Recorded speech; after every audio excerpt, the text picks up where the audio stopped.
Seja muito bem-vindo ao Momento Conecte-se com o Senhor, o nosso devocional diário de leitura da palavra e de meditação sobre o reino de Deus. Hoje é o dia do capítulo 9 do Evangelho segundo João. Enquanto caminhava, Jesus viu um homem cego de nascença. Seus discípulos perguntaram: Rabi, por que este homem nasceu cego? Foi por causa de seus próprios pecados ou dos pecados de seus pais? Jesus respondeu: nenhuma coisa nem outra. Isso aconteceu para que o poder de Deus se manifestasse nele. Devemos cumprir logo as tarefas que nos foram dadas por aquele que me enviou. A noite se aproxima, quando ninguém pode trabalhar.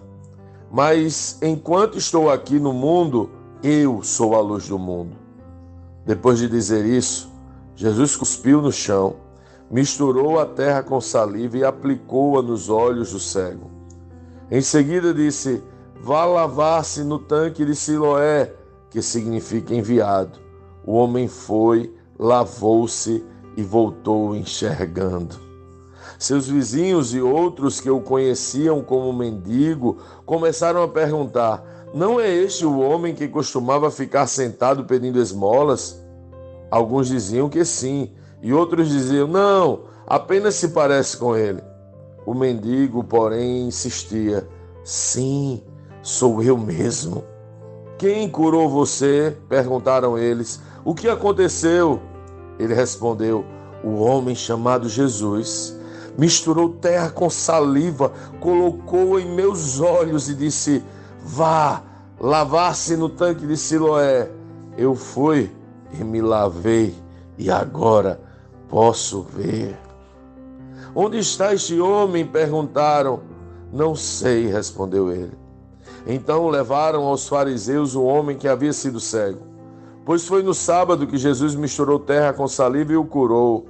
Os fariseus encheram o homem de perguntas sobre o que havia acontecido e ele respondeu: ele colocou terra com saliva em meus olhos e depois que eu me lavei, passei a enxergar. Alguns dos fariseus disseram: esse homem não é de Deus, pois trabalha no sábado. Outros disseram: mas como um pecador poderia fazer sinais como esse? E havia entre eles uma divergência de opiniões.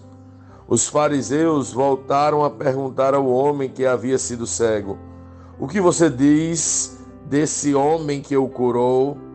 Ele deve ser profeta, respondeu o homem.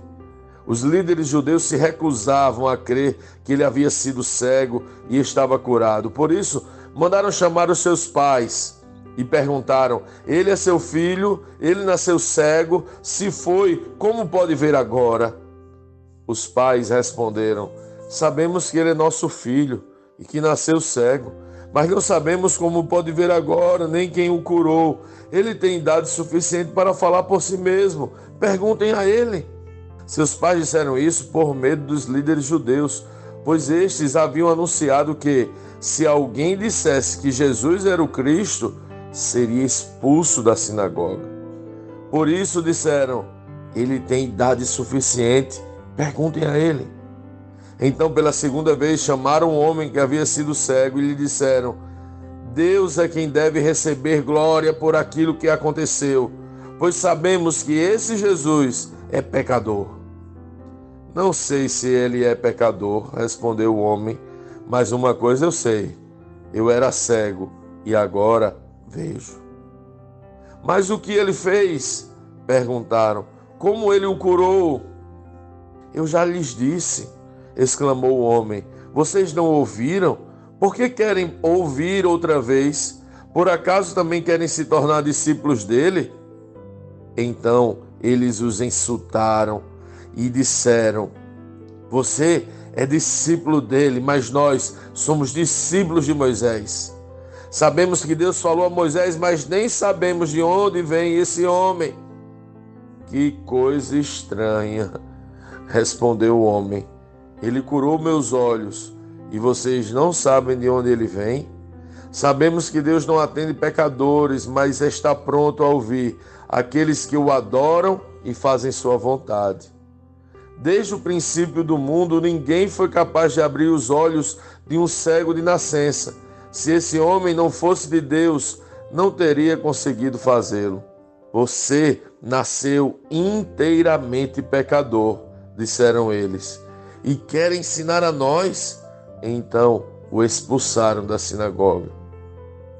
Quando Jesus soube do que havia acontecido, procurou o homem e lhe disse: Você crê no Filho do Homem? Quem é ele, Senhor? Perguntou o homem. Eu quero crer nele. Jesus respondeu: Você o viu e ele está falando com você. Sim, Senhor, eu creio, declarou o homem e adorou a Jesus.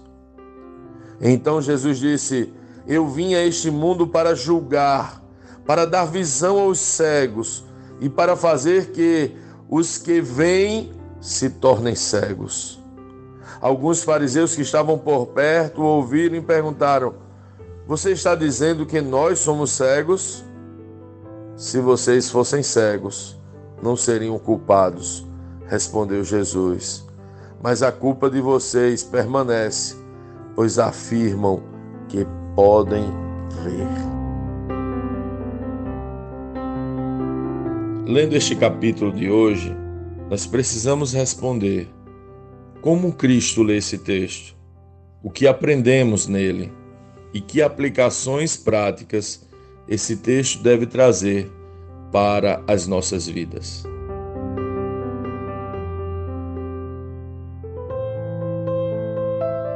Definitivamente, Jesus não cabe na religião. Os religiosos são pessoas que não se veem como pecadores e, por isso, não se mostram necessitados. O religioso é autossuficiente e, por isso, não pode ser alcançado por Jesus.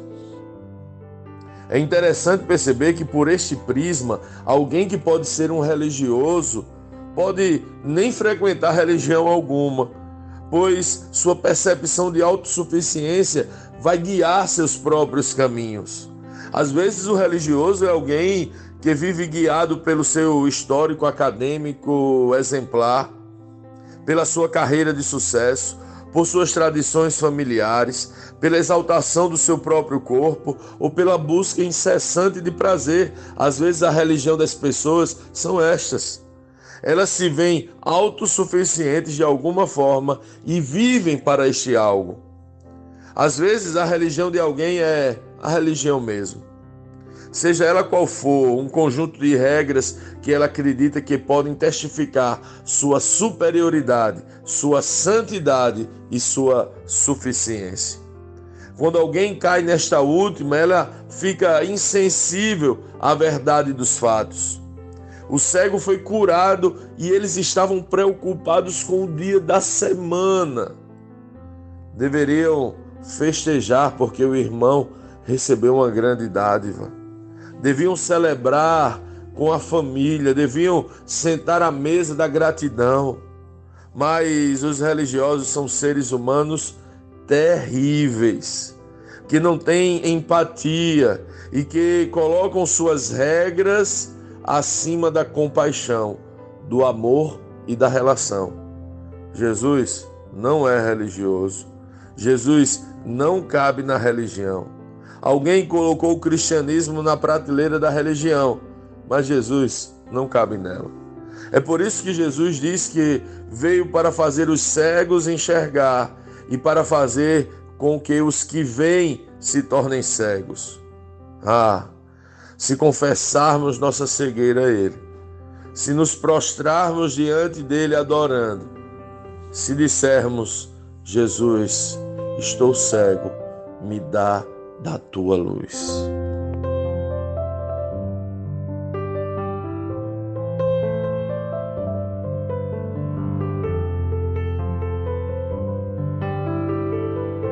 Sim, que bom ter você neste devocional e poder compartilhar o Evangelho. Mas Como sempre dizemos, o texto de hoje e o texto de cada dia tem muito mais para oferecer, muito mesmo. Nosso objetivo aqui é te influenciar a parar um pouco e ler o texto bíblico, pois acreditamos que 5 minutos de vida na palavra podem transformar completamente uma vida. Que Deus te abençoe. Leia, medite, comente, pergunte e adore o Senhor no seu lugar secreto. Conecte-se com o Senhor.